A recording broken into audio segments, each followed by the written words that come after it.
وما أرسلناك إلا رحمة للعالمين.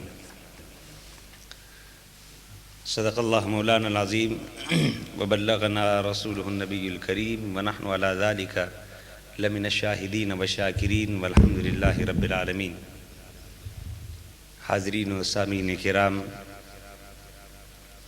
خواتین و حضرات، آج کی یہ بابرکت محفل معمول کی محفل تو منعقد ہوتی ہے ہمیشہ سیٹرڈے کو، ہفتے کو شام 7 بجے سے لے کر 9 بجے تک، مگر آج ہمارے انتہائی محترم جناب میاں خان صاحب کی بھابھی کا وصال ہوا، تو اس حوالے سے بھی تقریب ہے. بہنوں نے، بزرگوں نے ختم پاک قرآن مجید کی تلاوت کی اور ایک اور ساتھی ہیں. انشاءاللہ محفل کے اختتام پر ان تمام کے لیے بھی دعا کریں گے. پیچھے جو بچے بیٹھے ہیں، یہ سارے، عتیق بیٹا سارے آگے آ جاؤ، قریب قریب بیٹھو گے تو جو محفل کی کیفیت ہے وہ بھی تو بالا ہوگی، اور آپ لوگ بھی قریب قریب آ جائیں. جگہ بھی تھوڑی گرم ہے، سردی سے بھی بچ جاؤ گے، اور انسانوں کی اپنی بھی ایک ہیٹ ہوتی ہے.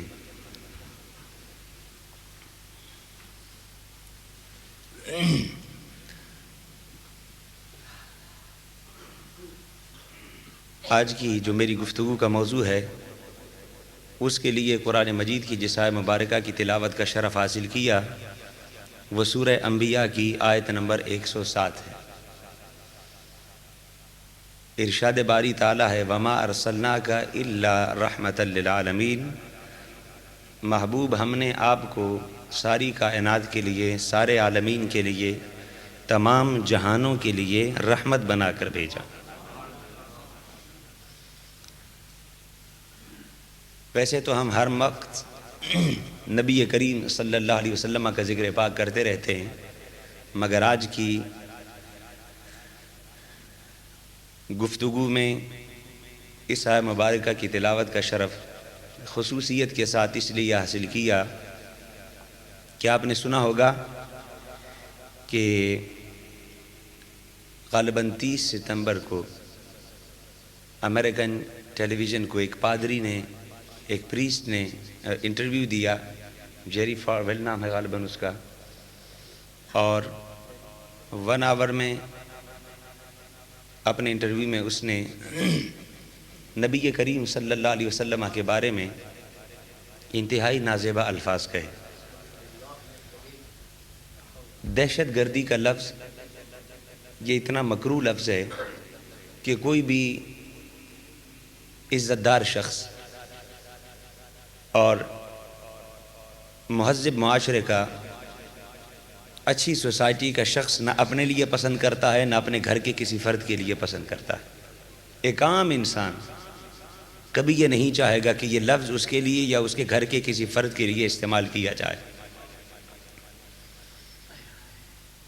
مگر اس ظالم نے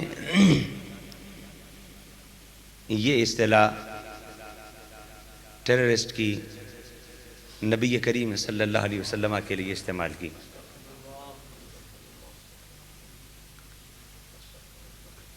اور میں سمجھتا ہوں کہ اس لفظ کے استعمال کرنے سے شان مصطفیٰ میں تو فرق نہیں پڑا، مگر اس نے اپنی پرلے درجے کی جہالت اور پرلے درجے کی عصبیت کا برملا ٹی وی چینل پر اظہار کیا ہے. نبی کریم صلی اللہ علیہ وسلم کی شان خود خدا بلند کر رہا ہے، اور فرمایا وَرَفَعْنَا لَكَ ذِكْرَكَ. محبوب، ہم نے آپ کی خاطر آپ کی شان کو بلند کر دیا. کائنات کا ذرہ ذرہ نبی کریم صلی اللہ علیہ وسلم کا ذکر پاک کر رہا ہے، اور ارض و سما میں بسنے والی مخلوق مصطفیٰ کا ذکر کر رہی ہے، آقا پر درودوں کے تحفے بھیج رہی ہے. وہ گنبد خضرا میں محو استراحت ہیں، فرش والے تو فرش والے، عرش والے بھی ملائکہ بھی نبی کریم صلی اللہ علیہ وسلم کی بارگاہ میں حاضری دیتے ہیں، اور جنہیں ایک مرتبہ حاضری کی توفیق نصیب ہو جائے پلٹ کر پھر آنا بھی نصیب نہیں ہوتا۔ اتنا ازدحام ہے، اتنا ہجوم ہے، اتنی کثرت سے ملائکہ بارگاہ مصطفیٰ میں پہنچ کر حاضری لگانا چاہتے ہیں کہ جنہیں ایک بار حاضری مل جائے دوبارہ ان کی باری نہیں آتی۔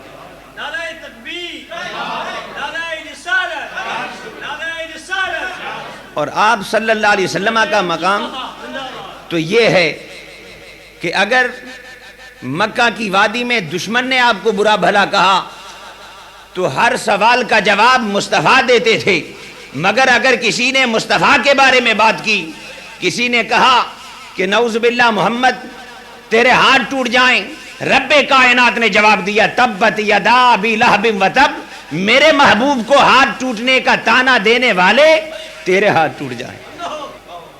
اگر کسی نے حضور کے گھر میں آپ کے بیٹے کے وصال پر یہ تانا دیا کہ اب مصطفیٰ کی نسل ختم ہو گئی، اب ان کا کوئی نام لینے والا نہیں رہا، عرب کا جاہلیت کا معاشرہ تھا، کہتے تھے جس کا بیٹا ہوگا اس کا نام آگے چلے گا، جس کا بیٹا نہ ہوگا اس کا نام کیسے چلے گا، اس کا پیغام کیسے چلے گا۔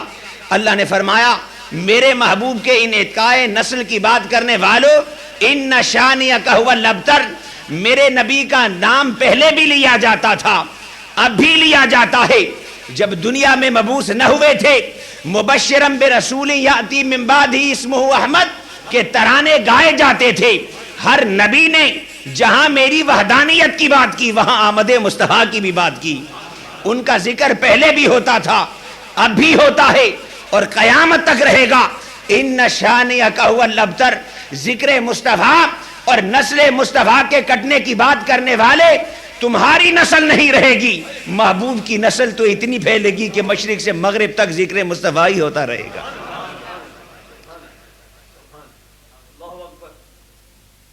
کئی ایسے مقامات، تو نبی کریم صلی اللہ علیہ وسلم کا مقام یہ ہے کہ دشمن کوئی کہے خود خدا اس کا جواب دے، اور اس جواب کو قرآن کی آیت بنائے، اس جواب کو قرآن کی تلاوت بنائے۔ کیوں؟ جواب دینے کے اور بھی انداز تھے، مگر اسے تلاوت اس لیے بنایا کہ قیامت تک آنے والے جس کو بھی بارگاہ مصطفی میں بے ادبی کا خیال آئے، آقا کی شان میں گستاخی کا خیال آئے، وہ یہ سن لے کہ جس طرح پہلے والوں نے خیر نہیں پائی آئندہ والے بھی خیر نہیں پائیں گے۔ تو ہمیں ہمارا ایمان ہے، یقین ہے کہ شان مصطفیٰ میں اس سے کوئی فرق نہیں پڑتا، مگر ایک معلوماتی بات ہے، جنرل نالج کی بات ہے کہ آئیے ہم ذرا تاریخ کا جائزہ لیں کہ نبی کریم صلی اللہ علیہ وسلم نے زمانے کو امن دیا یا کچھ اور دیا، اور جو امن مصطفیٰ نے دیا کیا اس جیسے امن کی مثال، جو محبت مصطفیٰ نے دی کیا اس جیسی محبت کی مثال، مودت کے جو جذبات مصطفیٰ نے انسانی سوسائٹی کو عطا کیے کیا مشرق سے مغرب تک مصطفیٰ سے پہلے یا بعد میں پوری کائنات میں کوئی ایک شخصیت بھی ایسی ہے جس نے محبت و مودت کی وہ جذبات دیے ہوں جو مصطفیٰ نے عطا کی؟ یہ ایک جنرل نالج کی چیز ہے، عام معلومات کی بات ہے، اپنی معلومات اپ ٹو ڈیٹ ہونی چاہیے۔ اگر آپ نبی کریم صلی اللہ علیہ وسلم کی بعثت سے پہلے ارد گرد کے ماحول پر نظر دوڑائیں تو ایک طرف یونانی تہذیب گزری ہوئی ہے، یونانی تہذیب کا ڈنکا ہے، بڑے بڑے مفکر بڑے بڑے فلسفی سقراط جیسے، افلاطون جیسے یونانی سوسائٹی کا معاشرہ کے سوسائٹی کا سرمایہ کہلاتے ہیں۔ دوسری طرف ایرانی معاشرہ ہے، تیسری طرف یورپین معاشرہ ہے، چوتھی طرف ہندو سوسائٹی ہے۔ یہ ساری بڑی بڑی تہذیبیں ہیں۔ اگر آپ ان تہذیبوں کا جائزہ لیں تو پھر آپ کو سمجھ آئے گی کہ مصطفیٰ نے تشریف لا کر معاشرے کو کون سا پیغام دیا۔ اگر اختصار کے ساتھ یونانی تہذیب کا جائزہ لیں تو یونان میں افلاطون بہت بڑا فلسفی گزرا ہے، ان کا بہت بڑا مفکر گزرا ہے. آج بھی افلاطون کا فلسفہ، ارسطو کا فلسفہ کتابوں میں، یونیورسٹیوں میں، کالجوں میں پڑھایا جاتا ہے. افلاطون نے مثالی معاشرے یا آئیڈیل سوسائٹی کا تصور پیش کیا تھا کہ آئیڈیل سوسائٹی کیسے بن سکتی ہے، ایک مثالی معاشرہ کیسے بنتا ہے، اس مثالی معاشرے میں کس طرح کے افراد ہوں تو وہ سوسائٹی مثالی سوسائٹی یا آئیڈیل سوسائٹی کہلا سکتی ہے. اب آئیڈیل سوسائٹی کے دیگر پہلوؤں پر بحث کرتے ہوئے ایک جگہ افلاطون نے کہا کہ آئیڈیل سوسائٹی بنانے کے لیے جسمانی نقص رکھنے والے بے نفع مرد، جن کا کوئی نفع نہیں، جن کی کوئی منفعت نہیں، اور لا علاج امراض میں مبتلا افراد، بگڑے ہوئے اخلاق والے، کہ یہ وہ طبقات ہیں کہ جب تک یہ سوسائٹی میں رہیں کبھی سوسائٹی آئیڈیل سوسائٹی نہیں بن سکتی. تو آئیڈیل سوسائٹی بنانے کے لیے لا علاج امراض رکھنے والے، جن کا علاج نہیں، ان کو ختم کر دیا جائے، بے نفع مردوں کو ختم کر دیا جائے، بگڑے ہوئے اخلاق والوں کو ختم کر دیا جائے، جسمانی نقص رکھنے والے بچوں کو ختم کر دیا جائے، ہینڈی کیپ سوسائٹی میں نہ ہوں. اس لیے کہ جب سوسائٹی میں آتے ہیں تو سوسائٹی پر برڈن بنتے ہیں، سوسائٹی کی ڈیولپمنٹ کرنے کے بجائے خود سوسائٹی پر بوجھ بن کر رہتے ہیں. تو آئیڈیل سوسائٹی میں ایسے افراد ہونے چاہیے جو سوسائٹی کو پروان چڑھا سکے، نہ کہ سوسائٹی پر بوجھ بن سکے. اور آگے آئیڈیل سوسائٹی کا فلسفہ افلاطون نے پیش کیا کہ آئیڈیل سوسائٹی کے لیے بہترین افراد کیسے آ سکتے ہیں، بہترین جماعت کیسے مل سکتی ہے. اب آئیڈیل سوسائٹی کے لیے بہترین افراد حاصل کرنے کا طریقہ افلاطون بتاتا ہے کہ جب مذہبی تہوار ہوں تو شجاعت میں، ہمت میں، جسمانی ساخت میں اچھے مردوں کو جمع کیا جائے، حسن و جمال رکھنے والی عورتوں کی جوڑی بنائے جائے، اور ان کو آزادانہ اختلاط کا موقع دیا جائے، آزادانہ ایک دوسرے کے ساتھ ملیں. اور جب یہ آزادانہ ایک دوسرے کے ساتھ ملیں تو اس کے نتیجے میں جن بچوں کی برتھ ہو، پیدائش ہو، ولادت ہو، ان بچوں کو کسی ایک مکان میں رکھ دیا جائے. اور یہ مائیں جو اس آزادانہ ماحول کی وجہ سے، آزادانہ اختلاط کی وجہ سے یہ مائیں، ان بچوں کی مائیں بنی، یہ ان کو دودھ پلانے کے لیے آئیں، مگر کسی کو پتا نہ ہو کہ میرا بیٹا کون سا ہے. بغیر اپنے بیٹے کی تخصیص کیے طور پر آگے وجہ کہتے ہیں کہ اگر ماں کو پتا چل گیا کہ یہ میرا بیٹا ہے، بیٹے کو پتا چلا یہ میری ماں ہے، تو خاندانی رشتے جنم لیں گے، اور خاندانی رشتوں کی بنیاد پر جو جھگساد ہوتے ہیں وہ سوسائٹی میں آ جائیں گے، اور مثالی یا آئیڈیل سوسائٹی نہ بن سکے گی. لہٰذا بچوں کو کسی کی شناخت نہیں ہونی چاہیے، ماں کو بھی کسی کی شناخت نہیں ہونی چاہیے، ان کی ولادت بھی بغیر کسی ضابطے کے ہو اور پرورش بھی بغیر کسی ضابطے کے ہو. جب یہ سارے پل بڑھ کر جوان ہو جائیں گے تو پھر یہ نہ جسم میں ان کا کوئی مقابل ہوگا، نہ فکر میں ان کا کوئی مقابل ہوگا، اور ان کے اندر خاندانی رقابتیں بھی نہیں ہوں گی، جو ریلیشن شپ کے جھگڑے ہوتے ہیں وہ بھی نہیں ہوں گے. سارے ایک سوسائٹی کے افراد ہوں گے، سارے سوسائٹی کے برابر کے ممبر ہوں گے، اور پھر ان سے جو نسلیں چلیں گی وہ بھی آئیڈیل سوسائٹی کا حصہ بنیں گی. اب آپ دیکھیں آئیڈیل سوسائٹی کا کنسیپٹ دیتے ہوئے کتنی خود غرضی پائی جاتی ہے، کتنی جنسی بے-رحمی پائی جاتی ہے، اور آئیڈیل سوسائٹی کا تصور دیتے ہوئے کتنا ضمیر فروشی کا سبق ہے. جنسی بے-رحمی کا حال یہ ہے کہ آزادانہ اختلاط ہونا چاہیے، خود غرضی کا حال یہ ہے کہ کمزوروں، معذوروں اور بیکاروں کا قتل ہونا چاہیے، اور فقط نفس پرستی کا حال یہ ہے کہ ماں کو بیٹے کی خبر نہ ہو، بیٹے کو ماں کی خبر نہ ہو. وہ رشتے جن سے محبت، مودت، احترام جنم لیتے ہیں، کوئی بڑا بنتا ہے، کوئی چھوٹا بنتا ہے، پورے جذبات جس سے سوسائٹی پروان چڑھتی ہے ان کو مٹا کر ایک خاندان بنانے کا تصور دیا جا رہا ہے.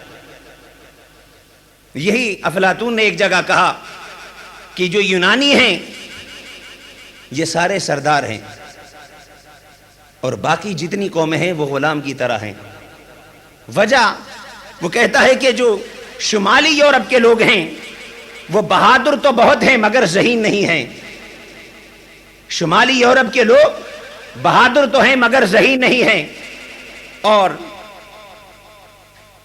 جو مشرقی علاقوں کے لوگ ہیں وہ ذہین بہت ہیں مگر بہادر نہیں ہیں.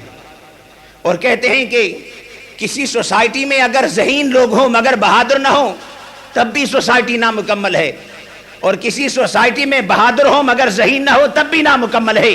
کہتے ہیں باقی جتنی قومیں ہیں کہیں پر ذہانت ہے تو بہادری نہیں ہے، کہیں پر بہادری ہے تو ضمانت نہیں ہے. ساری دنیا میں یہ دونوں خوبیاں فقط یونانیوں میں جمع ہیں کہ ہم میں ضمانت بھی ہے، ذہانت کے ساتھ ساتھ ہم میں بہادری بھی ہے. اس لیے ہمیں پوری قوموں کی سرداری کا شرف حاصل ہے. جب اپنی قوم کی باری آئی تو ساروں کے لیے غلامی، ساروں کے لیے اطاعت، ساروں کے لیے محکومی اور اپنے لیے حکمرانی کا ٹائٹل لے لیا. یہی افلاطون ایک جگہ قانون کی بات کرتے ہوئے کہتا ہے کہ قانون برابر ہونا چاہیے مگر سب لوگوں کے لیے نہیں. قانون سب کے لیے برابر نہیں ہونا چاہیے، قانون ایک ہونا چاہیے ان کے لیے جن کی قابلیتیں یکساں ہوں، جن کا نسب ایک جیسا ہو، جن کی ایبیلٹی ایک جیسی ہو. معاشرے کے وہ طبقات جو حکمران بن جاتے ہیں، جو رولر ہوتے ہیں، ان کو عام لوگوں کے ساتھ کھڑا کرنا یہ انصاف کی بات نہیں ہے. حکمران ہوتے ہیں وہ تو خود قانون ہوتے ہیں.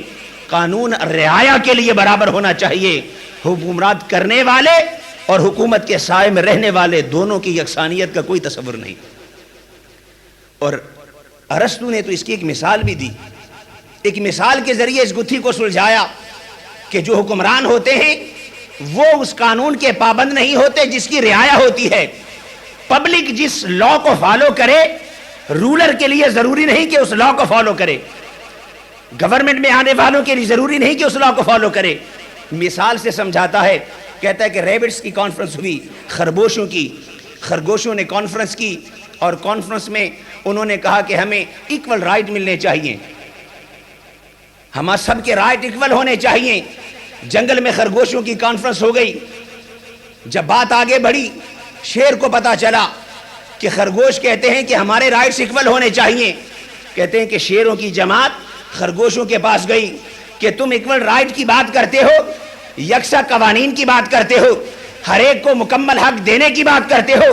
تمہارے رائٹ ہماری طرح اس وقت ہوں گے جب تمہارے پاس ہمارے جیسے پنجے ہوں گے اور ہماری طرح تیز دانت ہوں گے. کہتے پنجے تمہارے ہماری طرح نہیں، دانت تمہارے ہماری طرح نہیں. تم 100 مل کر ہم کسی ایک کے پنجے کا مقابلہ کر سکتے، تم 1000 مل کر ہم کسی ایک کے دانت کی تیزی کا مقابلہ نہیں کر سکتے. تو ظاہری شکل و صورت ملنے سے ایکول رائٹ نہیں ملا کرتے. تمہیں ایکول رائٹ ملیں گے، شیروں والے رائٹ ملیں گے، مگر اس وقت ملیں گے جب تمہارے ہمارے جتنا زور ہوگا اور دانتے تمہارے ہمارے جیسے تیز ہوں گے. یہ ارسطو بتا رہا ہے، یہ افلاطون ہیں، یہ ارسطو ہے. یہ اپنے دور کے یونانی مفکرین اور اپنے دور کے بڑے بڑے حکماء ہیں جن کا آئیڈیل سوسائٹی یا مثالی معاشرے کا فلسفہ آج بھی ہزاروں سال گزرنے کے بعد پڑھایا جاتا ہے. فلسفہ بڑا حسین ہے. آئیڈیل سوسائٹی، مثالی معاشرہ، ایسا